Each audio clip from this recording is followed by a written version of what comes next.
Back to our ADRC Learn at Home series.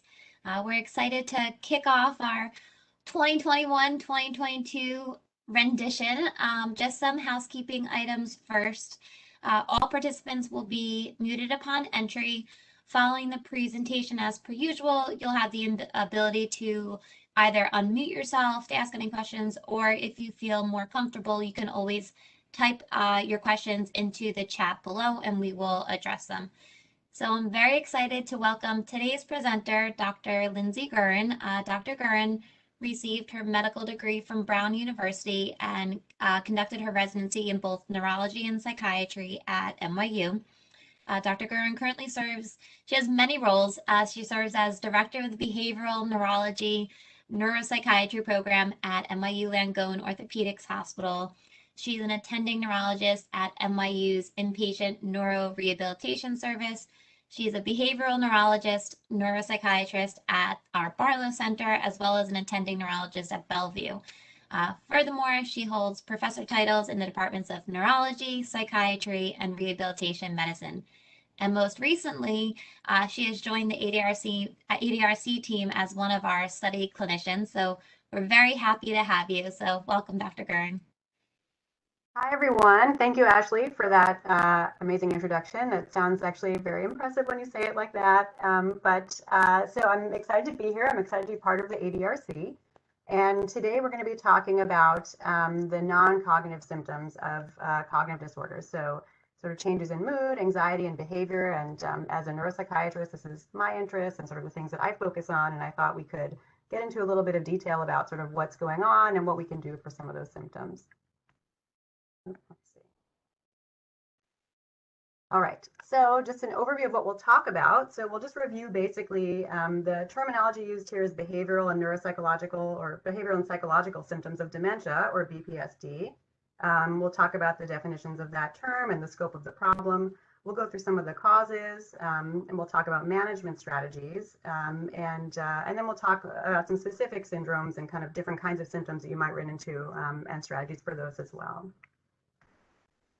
So what are behavioral and psychological symptoms of dementia? And throughout this talk, I'll use this term interchangeably with neuropsychiatric symptoms, but basically this refers to changes in mood and behavior that might come before the cognitive symptoms of dementia or can occur in parallel along with them. Broadly, these include depression, anxiety, apathy, psychosis, sleep and appetite changes, and agitation, sort of a broad term that we'll get into. These symptoms are very distressing both to the person who's having them and then also to caregivers who are trying to help them with them. And the burden of these symptoms, not just for the people experiencing them, but also for kind of society as a whole is quite large. So these behavioral and psychological symptoms are estimated to account for up to 30% actually of the US economic cost of dementia. And so we know now, neuropsychiatric symptoms are really a core feature of Alzheimer's disease and other dementias. They are related directly to the brain dysfunction that's happening in these illnesses. They are not just reactions to the stress of having the illness. They are influenced by personality traits from before illness, with psychiatric illnesses you might have had before, by the type of dementia that you have.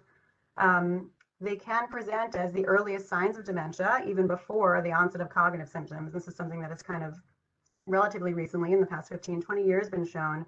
In the 2019 large study looked at clinically normal adults and over time and saw that the greater the burden of neuropsychiatric symptoms, the more likely people were to go on to have cognitive decline. And so it does seem that there is some link there, whether that's a causal relationship or sort of an association, or that these symptoms are kind of signaling the beginning of an illness. We're sort of still working out, but it does seem that they can present early, even before the problems with memory and other issues with thinking come along. And so these symptoms can be particularly difficult to treat. And so, often what we do in terms of medications is really we borrow medications from psychiatric disorders. But really the underlying brain problem is not the same, as what's going on in dementia. And so, this is sort of not always, the right fit. We can't always apply the medications in that way. So non-medication strategies typically are preferred. And then we use, medication sometimes as needed to try to help. And so this, I don't know if some of you might have seen this story recently. This is a story from the New York Times from about a week ago that looked at nursing home residents. And basically, this is a New York Times investigation that found 21% of nursing home residents, so about 225,000 people, are receiving antipsychotics. We know that antipsychotics are risky in people with dementia. We'll talk a little bit more about that later. Nursing homes, for this reason, are required to report the number of residents who are receiving antipsychotics to Medicare.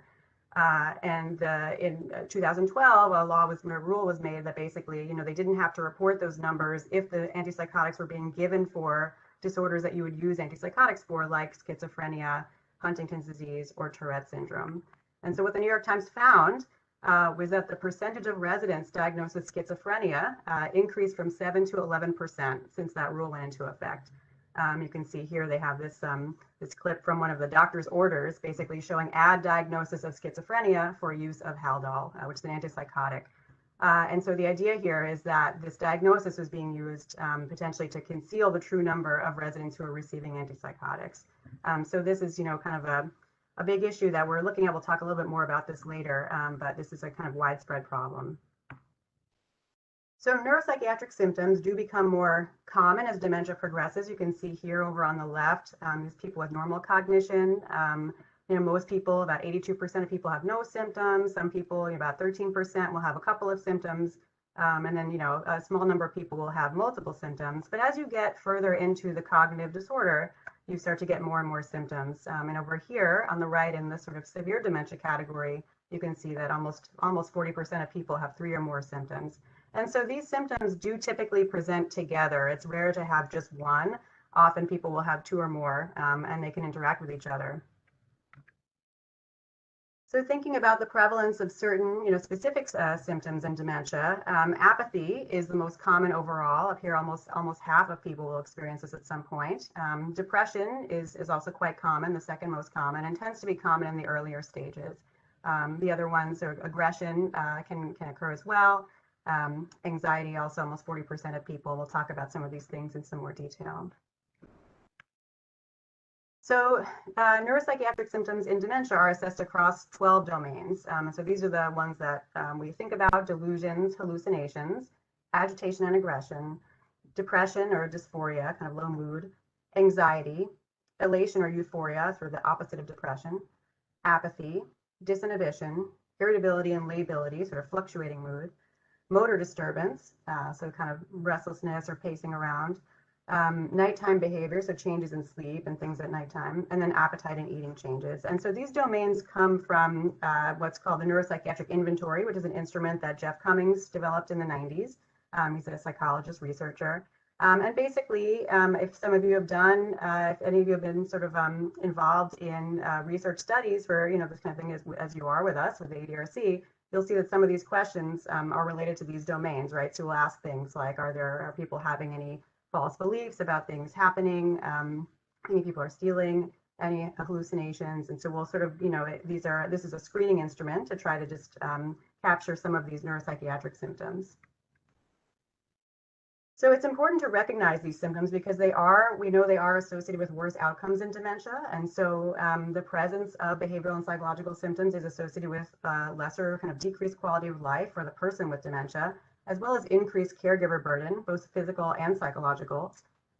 They increase the likelihood of needing to move to a care facility. And they also increase the likelihood of potentially harmful behavior by caregivers. Obviously, this is not something that anybody intends to do. Nobody sort of wants to be mistreating someone or doing this to a loved one, but the stress of these symptoms can bring out behaviors in caregivers that really are can be very upsetting. And so this over here is from a study from a few years ago, basically looking at certain behaviors in family caregivers in patients who had neuropsychiatric symptoms. You can see sort of the frequency these are happening. Screamed or yelled at the care recipient. Almost 40% of people had reported that at least one point. Used a harsh tone of voice, threatened to send the person to a care home, threatened to stop taking care of them or abandon them, sort of all the way down here. And then, fortunately, these sort of physical things like hitting or slapping the person or shaking them are not particularly common, but are reported. And so you can see again, the stress of these symptoms is difficult for the person, but also really brings out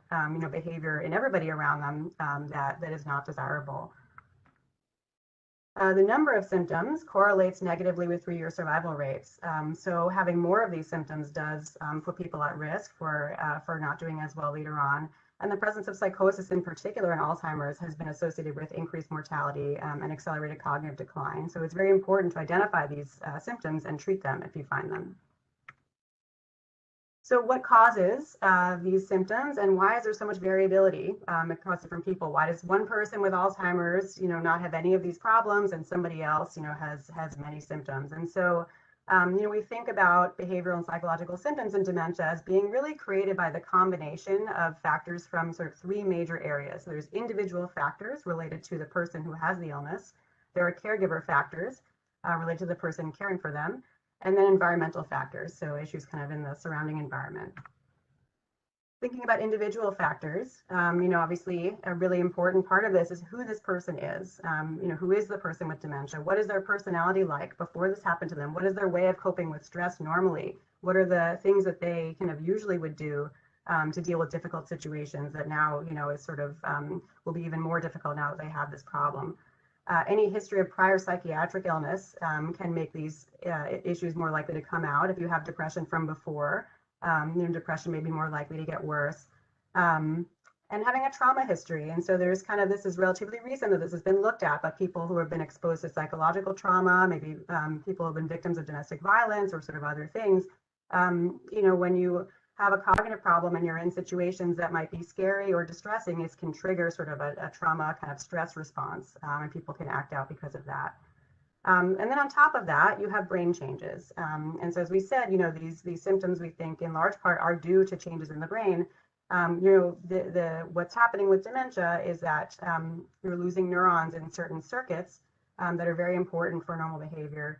You're losing the function of certain neurotransmitters, which is the chemicals that the brain uses to send messages. And this, varies across the different dementias. Different dementias can kind of produce different patterns of this. And also by individual, just sort of sometimes it's just chance kind of which part of the brain gets involved.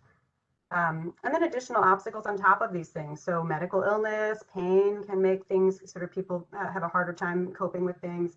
Hearing and vision impairment, these are very common, very important factors to identify, as can make it harder for people to engage appropriately. Language impairment, similarly, people are having trouble communicating. This can make things difficult also. So the brain changes in behavioral and psychological symptoms in dementia most commonly involve the frontal and temporal lobes. And so you can see here, this is the frontal in purple, temporal in orange. The frontal lobes, one of the primary things that happens there is something called executive function. It's a cognitive domain that we think about as being sort of the highest level of cognitive function, deals a lot with planning, decision-making, being able to select and pursue goals, what's something called cognitive flexibility, sort of being able to adjust your thinking and your behavior in response to new information coming in. This area of the brain also deals with impulse control, sort of choosing how to react in a certain situation, being able to withhold a behavioral response that might, sort of be instinctive. And then the temporal lobes, we know deal with memory and emotional processing. And so what happens in the temporal lobes is that the intensity of emotional response is regulated. And this happens in part due to kind of some feedback between the frontal lobes and the temporal lobes, where an emotional sort of experience is produced and the frontal lobes sort of say, okay, we'll modulate this. And you can sort of regulate how you're feeling. So this can be dysregulated when people have temporal lobe problems. The temporal lobes also are involved with interpreting body input. So heart rate, for example. So when you feel like your heart is racing and you're like, okay, well, I know that's because I was just, sort of walking quickly and stuff, and you're able to interpret that body sensation in a certain way. That can become more difficult. It can be sort of harder to sort of understand the body information coming into the temporal lobes. And then also with the link with memory, the temporal lobes really help us to access memories that give us context for things that are happening now. And so help us to select a behavioral response now that is appropriate given what we know from before. And so if it's hard to access those memories, it becomes harder to decide, how should I act in the situation now? So those are the kind of main individual factors. And then we'll talk about some caregiver factors. again, these are very difficult situations often, and so many of the, much of what happens is that the emotional state of the caregiver and the kind of natural communication style of the caregiver really can play a large role here. And so, if someone is stressed or overwhelmed for, other reasons, or if they are, kind of have a difficult time sort of communicating their own feelings or understanding someone else's, that can make things difficult. Expectations and understanding of dementia. So what behaviors are, sort of expected, and kind of, what demands are being placed on the person with dementia, and are these realistic demands? This can kind of be involved also the relationship prior to the illness. And so, what happens, sometimes is that depending on how things were before the dementia, if you had a difficult relationship before that happened, and then you're sort of trying to be helpful to this person, that can make things hard, and sometimes emotions can kind of rise to the top as well. And then also, this is a major problem, I think, for everyone, is just the availability of supportive resources, sort of being able to have people to call on, people who can help you, kind of guide you with different things, and sort of give you strategies, and give you sort of other types of support, help, run errands for you if you're doing certain things. If you don't have access to that and don't have reliable support, it becomes very hard to, remain balanced yourself, and sort of be calming for somebody who might be having some symptoms. And you can see here, I have these pictures up here. You can see the body language of this person back here, and her facial expression. Really, this is not helpful. And this is very, it takes effort sometimes in the heat of the moment, when you're sort of upset and you feel bad that this person feels bad, and you're really trying to help somebody calm down. It can take a sort of conscious effort to kind of bring yourself down, and then try to act in a way that helps the person to be calm.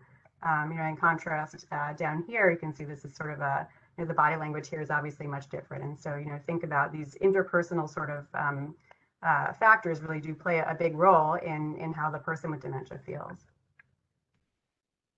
And finally, environmental factors. And so there are a few things here. So being either under or overstimulated, so being bored, not having enough enjoyable, interesting things to do, or being in a situation where it's like too noisy, too many people.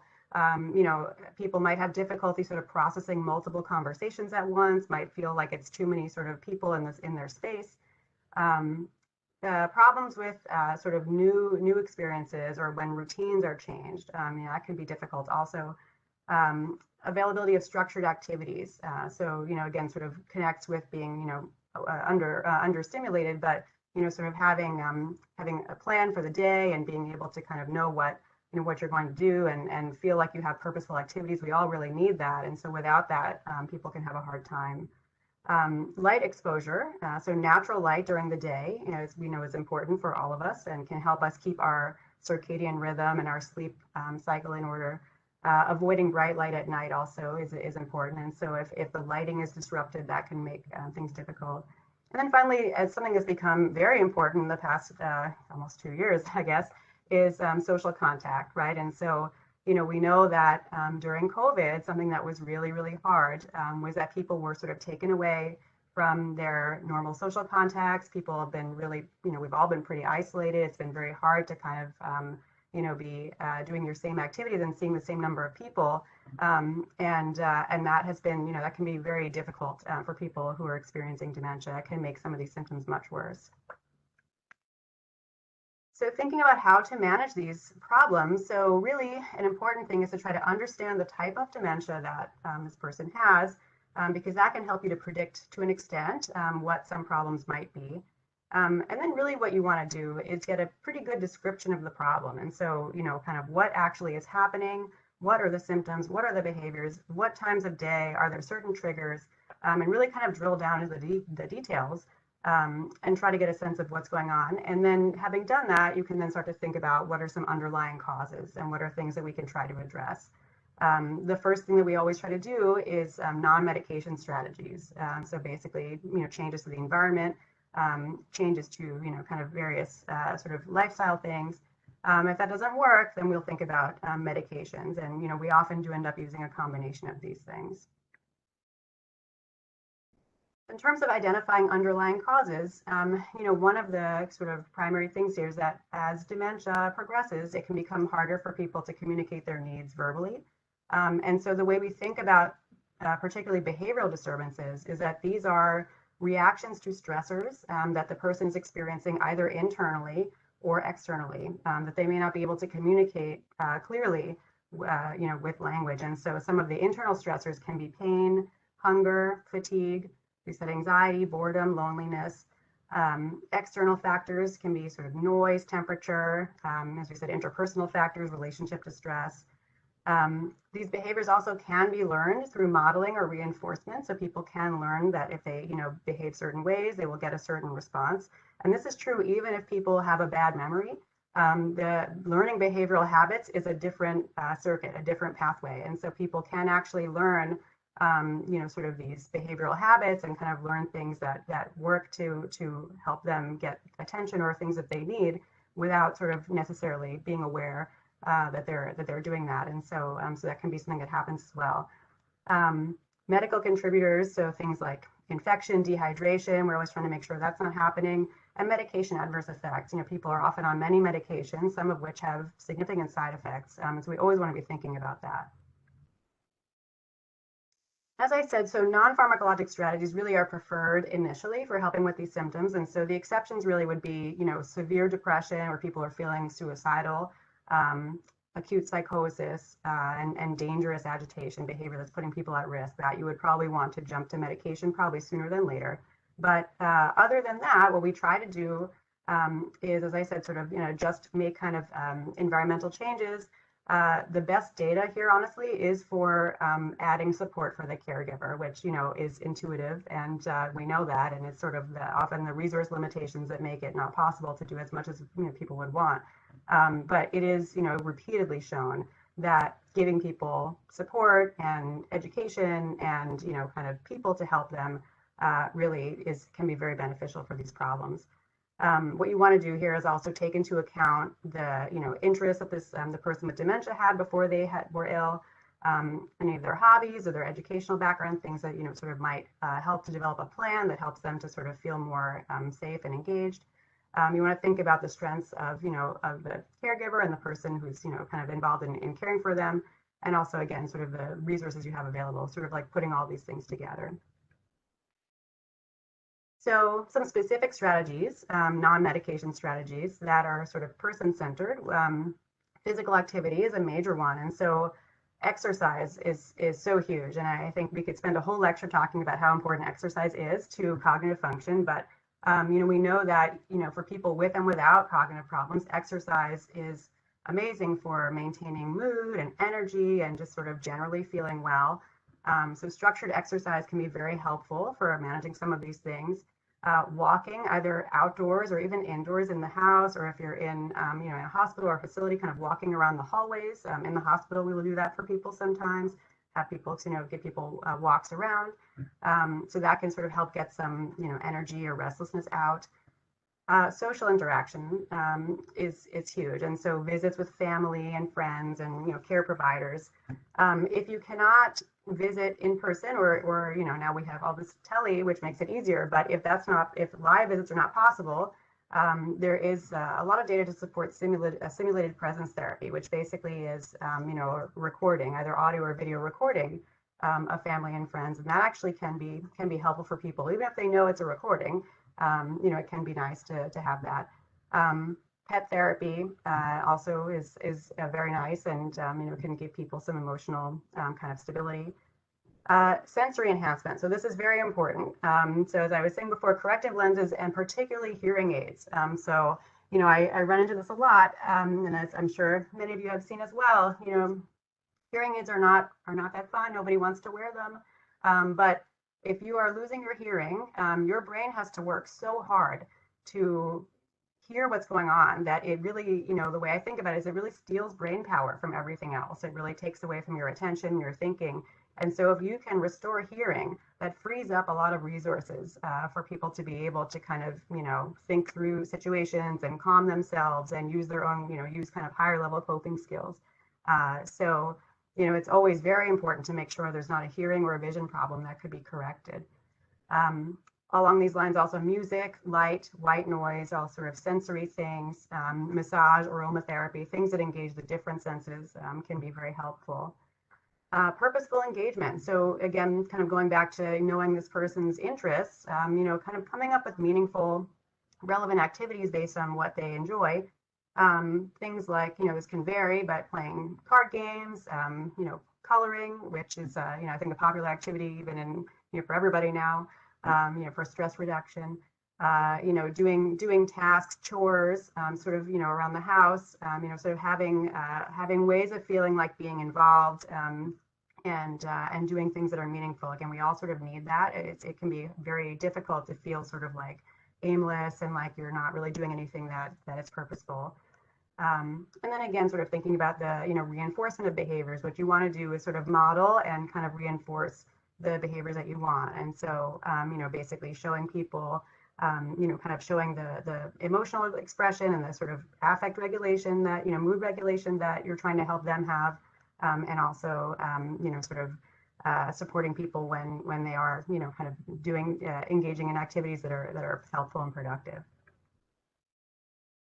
In terms of adjustments to the environment, so things that we can do are increasing environmental structure. So we know, as I was saying before, daily routine is very important. So things like, you know, one, just sort of having a regular routine so that people can kind of get used to it, but also posting the schedule in visible areas where the person knows to go check that can go a long way toward helping people to feel less anxious and to sort of know, you know, kind of what they're supposed to be doing at a certain time. Having a regular bedtime routine also can help keep people on sort of a regular schedule. Environmental enrichment, so making things, putting things in the environment that are enjoyable, that are interesting. Sort of on the flip side of that, having a quiet space to calm down or sort of to be away from a lot of people. If that, you know, if that is happening, if there's a lot of guests in the house, that can be a lot. So making sure that there's time for the person to sort of have quiet time. You know, making the environment safe in general so that, you know, people can kind of move freely and do things without accidentally getting hurt. Reducing overstimulation, so limiting the number of visitors at once, and then, as I said, planning for rest breaks during events outside the home, just kind of and anticipating that, you know, rather than sort of pushing through and getting through a full event, that you might want to build in rest breaks even before they seem necessary, just to make sure that, you know, people are feeling okay.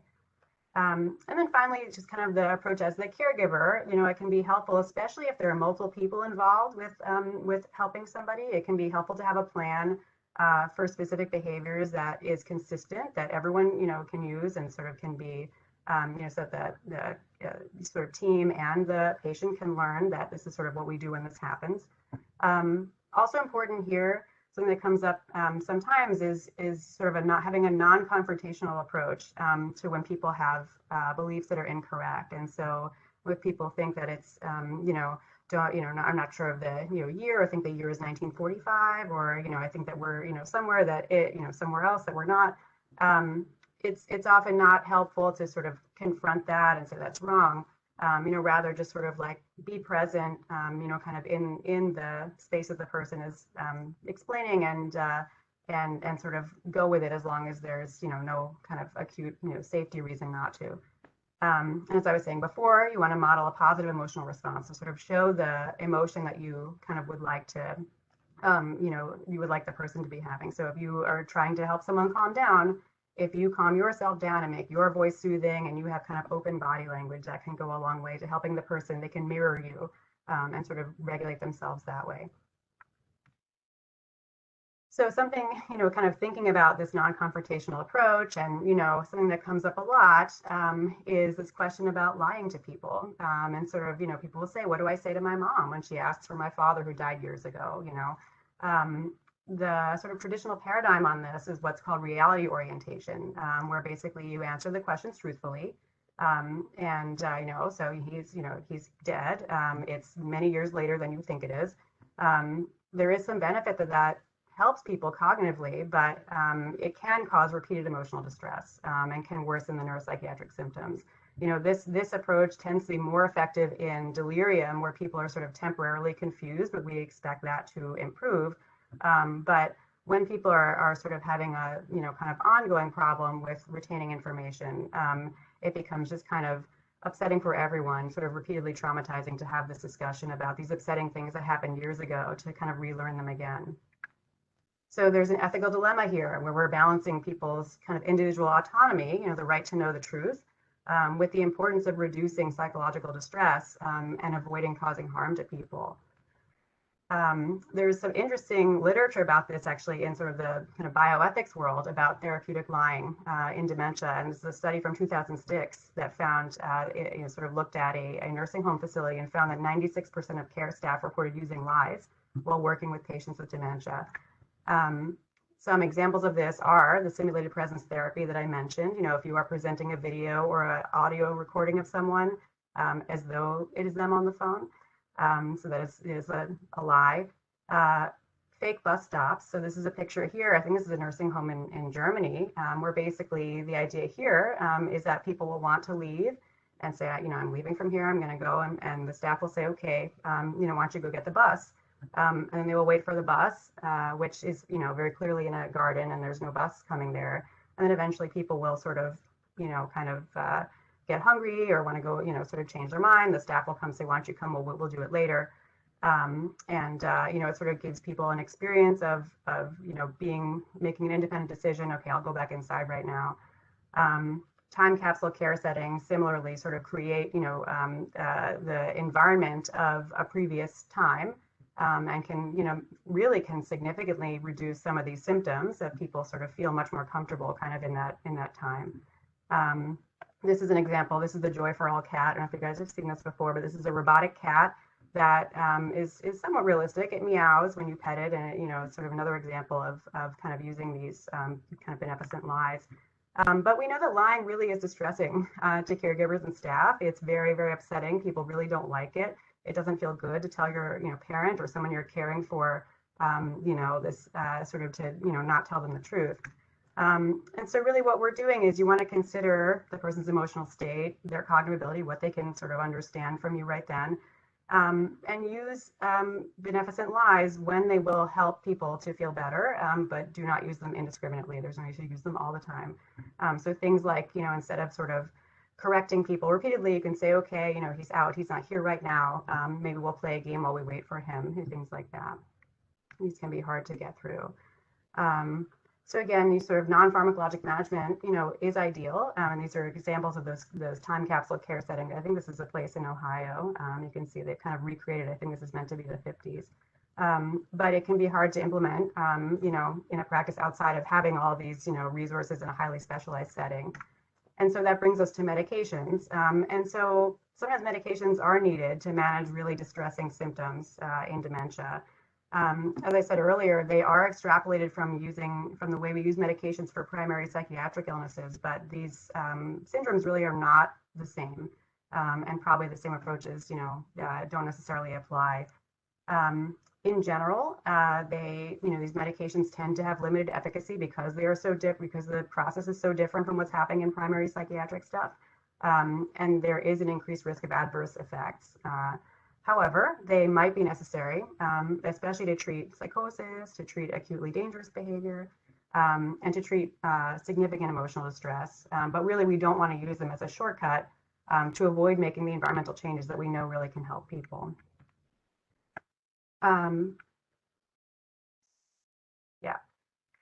Where did I go? Okay. So in general, best practices for medication use for these symptoms. So the main thing we really talk about a lot is what's called start low and go slow, where we do kind of a small amount, we give it some time, we see how it's going, and then you kind of adjust from there. You also want to really I really try to always do one change at a time, because if you do two things, you know, you really don't know what did what, and then you're kind of left guessing. When there are multiple symptoms, you want to prioritize them, basically thinking about, you know, how severe are the symptoms and which one is causing the most distress, you know, kind of what's contributing to any kind of safety concerns that you might have. And often, as we said, there's, you know, multiple symptoms, and the symptoms are often linked. And so if you can figure out if there's one main symptom that's driving some other symptoms, you can kind of treat that underlying one and hopefully improve a lot of them. We do try to avoid using multiple medications, but sometimes you need to do this because you can, you know, try to use different mechanisms and kind of get combined action that way. But we do try to be careful with that. So we'll go through some of the specific syndromes, and I think particularly I wanted to spend some time on depression, you know, which which has been shown to have an association with dementia. So about 20 to 25 people of people, 20 to 25% of people with dementia experience clinically significant depression. This is greater than the 13% estimated in the general population. The association with dementia and depression seems to come through, probably a few different ways. And so we know that lifetime history of depression, so before, kind of earlier than age 60, is associated with an increased risk of dementia later on. So like, 2 to 4 times the baseline risk. Depressive symptoms later in life can, as we said, be the earliest signs of dementia. And then depression itself might, is thought to maybe accelerate cognitive decline before and during dementia. And so there may be an interaction effect there. And then finally, depression itself can cause cognitive problems that can mimic dementia, what's called pseudodementia. And so we're sort of thinking about all of these things when we look at depression and dementia. So what can we do about this? So depression is now kind of increasingly being thought of as a modifiable risk factor for dementia. And so we know that chronic untreated depression causes physiologic stress and inflammation that over time potentially can impair brain function. The severity of depression matters. So the higher the dose of depression, so more episodes, longer length of untreated symptoms, these are associated with higher risk. The longer people who had longer periods of untreated depression are shown to have reduced brain hippocampal volumes, even people who don't have dementia. In kind of depression without dementia, this has been shown. There are sort of, there's some brain tissue loss associated with having untreated depression. So these are things that we think about. And then, kind of in potentially positive news, treatment of depression is thought to maybe reduce the risk of progression to dementia. And this is kind of a, sort of evolving area right now. But a few studies in the past few years, so in this one study in patients who had mild cognitive impairment and a history of depression, being treated with an SSRI antidepressant, a selective serotonin reuptake inhibitor, was associated with delayed progression to Alzheimer's by about 3 years. So having your depression treated, these are people who were depressed and then developed mild cognitive impairment, being treated with antidepressants seemed to slow down the progress. Patients with mild cognitive impairment and depression who are treated with SSRIs have less cognitive loss and have less loss of brain tissue as compared to patients who are not treated. And so, as we said, there's this increasing awareness of depression as an important target. And so this paper actually is from earlier this year, maybe late last year, sort of a review of this. And these guys are really advocating for kind of increasing screening for depression and really kind of aggressively trying to identify and target it. Because it, potentially can change the course of the illness. And so we know actually that, from a lot of kind of different bodies of literature, that antidepressants do reduce inflammation. They kind of increase sort of neuroplasticity and neurogenesis. They can help we think they can help sort of even adult brains kind of grow and recover. And actually separately from this, antidepressants are used for, in stroke recovery. There's some thought that after stroke, antidepressants can help the brain sort of rewire. And so there's all these interesting things that we're looking at with antidepressants now. In addition, specific to dementia and to Alzheimer's in particular, antidepressants might reduce brain amyloid plaque burden. And so we know amyloid is the protein that builds up in the brain, one of them that builds up in Alzheimer's. And so there are a number of interesting studies. One of these is in a study of 186 cognitively normal people who underwent amyloid PET scan. People who had been treated with antidepressants in the previous 5 years had significantly lower brain amyloid beta. Another study actually looked at 23 healthy subjects and gave some of them citalopram, which is an SSRI antidepressant, and some of them placebo. The people who got the antidepressant had significantly lower amyloid production in their cerebral spinal fluid 36 hours later. So there is this idea that maybe antidepressants help to kind of reduce amyloid or help clear amyloid or reduce production. And so this is a area of kind of that's sort of evolving right now. But either way, identifying and treating depression in people with cognitive problems is very important, both for management of current symptoms. You can really help people's cognitive function and their quality of life by improving mood, and might confer some longer term benefit. So recognizing depression, these are the core symptoms of major depressive disorder according to the DSM-5, which is the sort of major psychiatric text. And so you want to have at least one of low mood or loss of interest in activities, and then some a few of these other symptoms. So feeling guilty or worthless, having fatigue or loss of energy, having trouble concentrating, feeling suicidal, thinking about death a lot, major changes in weight, major changes in sort of the speed that you're moving, either too fast or too slow, and then changes in your sleep, either sleeping too much or too little. An important point here is that depression, particularly later in life, can occur without feeling subjectively sad, and often does involve problems with concentration. And so, when I reference this kind of question of pseudo-dementia, depression can sometimes really look like dementia with slowed thinking, decreased kind of self-care activities, kind of losing interest in things. And even sometimes depression can be so bad that people have irrational beliefs or delusions, that are not based in reality. And so, this can be very important to try to distinguish and to catch if it's there. So in terms of treating depression and dementia, I always ask myself when I'm seeing someone, could depression be playing a role in this cognitive disorder? And if the answer is yes, I tend to think the benefits of treating outweigh the risks, although there are some risks. And so antidepressants we know are associated with bone fractures and bleeding risk. Some antidepressants, specifically those with anticholinergic effects, can increase the risk of dementia. How do we treat it? So a major avenues, lifestyle modifications. We said exercise, healthy diet, increasing social contact, psychotherapy. And I think an important thing here that even many therapists don't, I think, appreciate is that you don't have to remember what was said in therapy in order to benefit from therapy.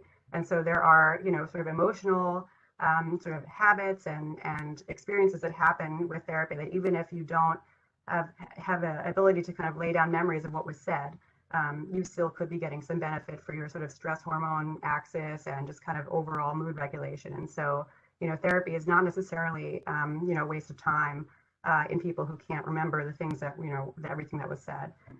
And then antidepressants we think about when people are really having more severe symptoms.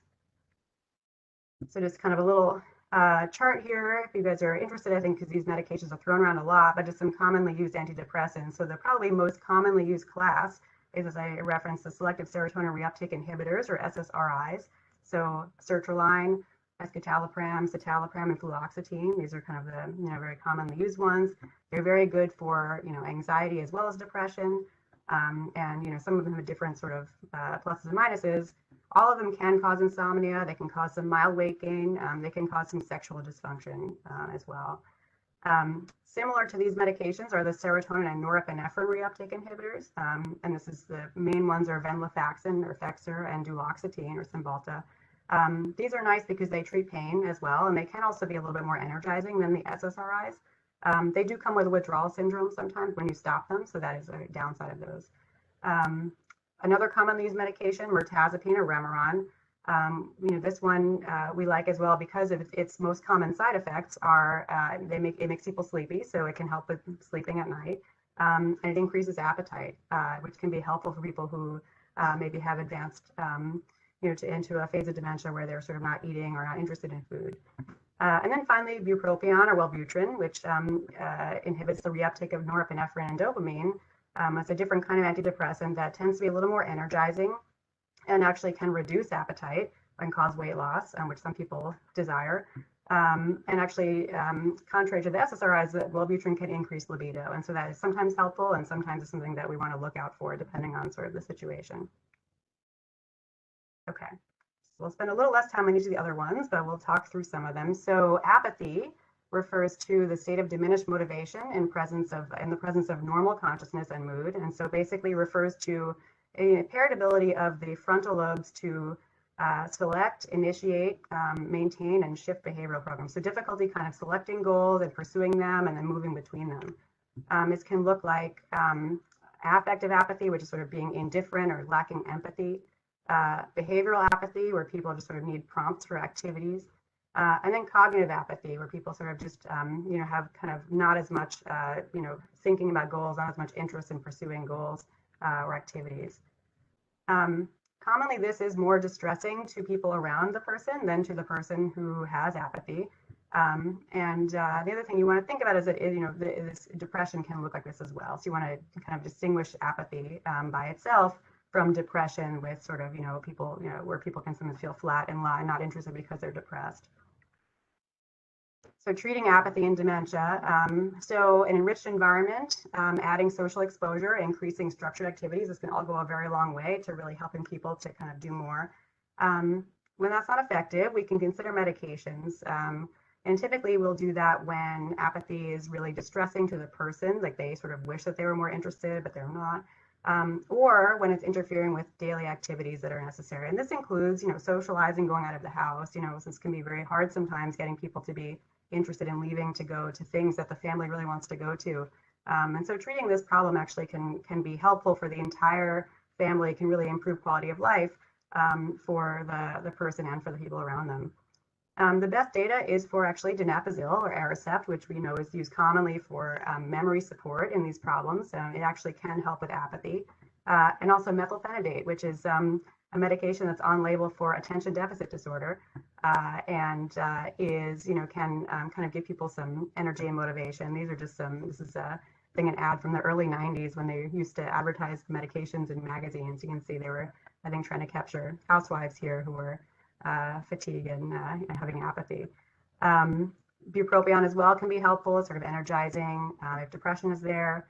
SSRI antidepressants often are tried for this problem, but they don't usually work that well, and sometimes they can make it worse. So it's not, their SSRIs are great medicines. It's always good to try them, but they may not help with this problem. Anxiety. So this is much less well studied than depression and apathy. Affects about 14% of people who are cognitively normal in research cohorts, and then goes up to about 70% as dementia progresses. The data are mixed on the relationship between anxiety and dementia, but it does appear that anxiety is associated with faster progression from mild cognitive impairment to dementia, and might correlate with some dementia-related brain changes. And so, now like depression, anxiety is being considered a possible modifiable risk factor for slowing down dementia progression. And this is just, I have this, paper here. This is Dr. Masurker has this paper that is not, I think, fully published yet, but just, I found this in the literature review. So this is his interest, anxiety in relationship to Alzheimer's. And so it's a very nice narrative review of this topic. And I think it's a very exciting area. Treating anxiety. So again, you're kind of addressing the environmental triggers. You want to sort of maintain the consistent routine and keep people on a familiar schedule.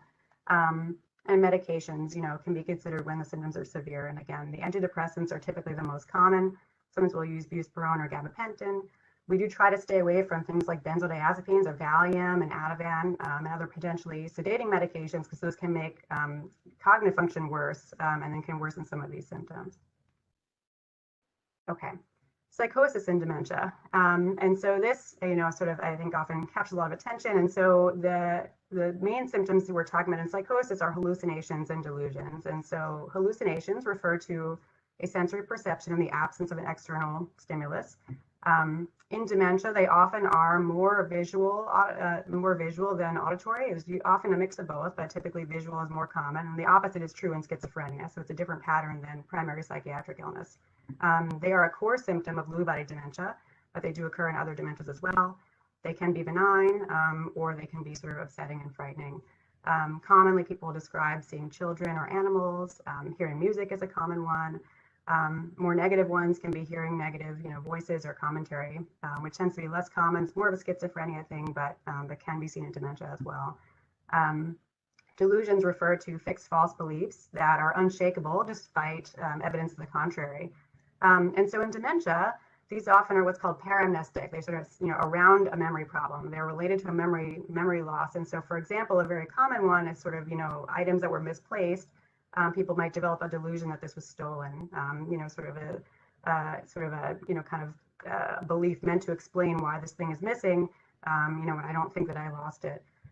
Difficulty recognizing faces can lead to a belief that a loved one is a stranger. And so the most common manifestations in dementia of delusions are delusions of theft, people are stealing from me, delusions of infidelity, that the spouse is cheating, delusions of being harmed, that someone is trying, the caregiver is trying to hurt them, or misidentification delusions, where either your home does not feel like your home, or a loved one, as we said, it seems like an imposter. This person is not really who they say they are. So psychosis, it's very difficult to manage with non-pharmacologic strategies, but it unfortunately also is difficult to manage with medications. And so this is from the CATIE trial. It was a very large study of antipsychotic medications, and they looked at a sort of subsection of this of these patients who had dementia, and basically found that the use of antipsychotics really the side effects really outweighed the benefits of using these medications. It really did not show any benefit.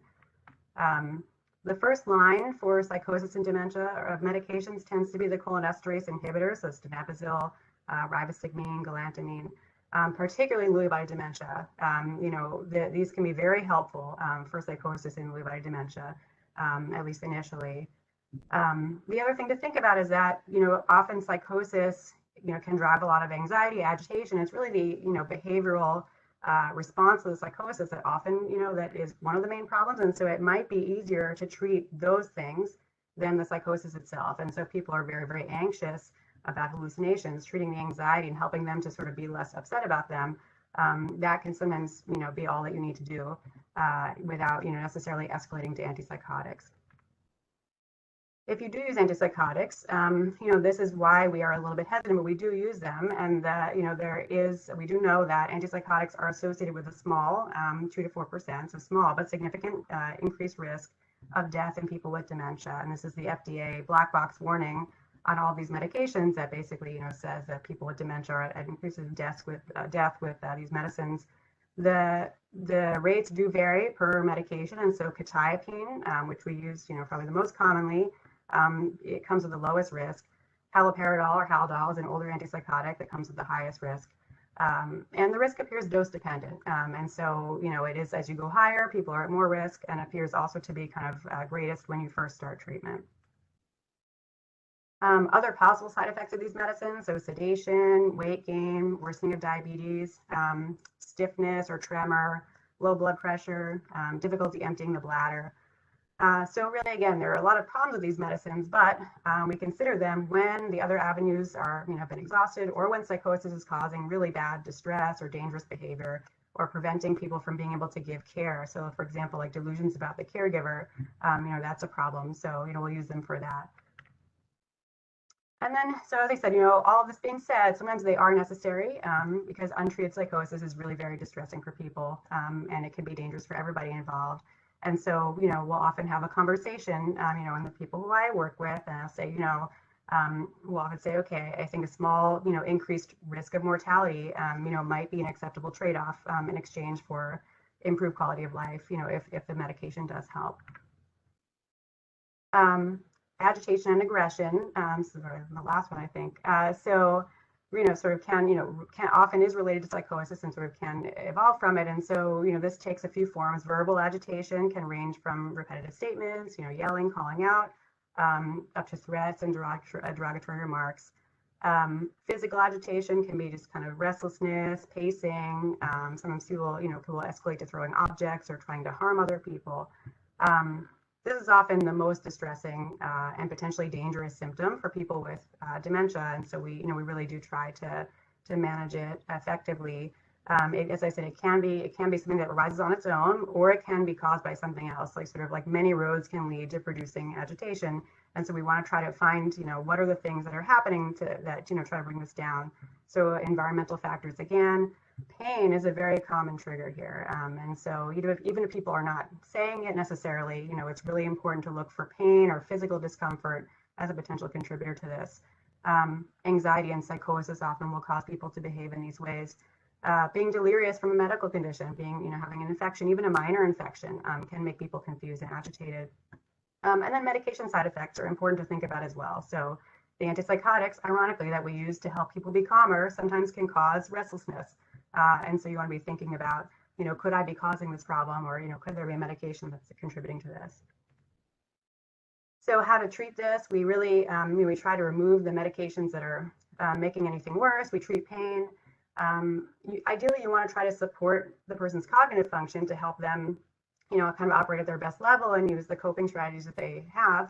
So that can be with a cholinesterase inhibitor or a memantine. Think about using a medication every day versus as needed. And so if people are only, having agitation rarely, or if it's predictable around certain activities, you might be able to just do a medication around those activities. And then, the antidepressants can be helpful if you do everyday medicine. And then after that, there's really very little data supporting any medication being effective, but we sometimes will use either the mood stabilizing anticonvulsants or atypical antipsychotics if people are having severe symptoms. I think we'll skip this because we're almost done, but to return to the New York Times article, and so, this is the graph that they have in that article. So we're basically looking at the star ratings, kind of quality ratings of nursing homes, and really show that nursing home residents are more likely to get antipsychotics at facilities with poor staffing. So really, as staffing goes down, antipsychotic use goes up. And so it does suggest that these medicines are being used as shortcuts in the absence of resources for other management. I think this is difficult. To me, I think the takeaway is less that this is an expose of malignant nursing homes, and I think more a reflection of the scope of this problem, and how, we really don't have adequate solutions right now. And, people are really trying to treat distress and really keep people safe. And, we just really don't have great tools for it right now, unfortunately. So take-home points. Neuropsychiatric disturbances are core features of dementia.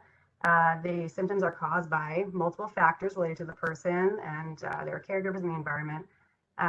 Careful assessment can help you try to distinguish certain targets and treat them appropriately. And then I think, if you take anything from this, I think treating depression and so identifying depression is very important, really can help people in a lot of ways.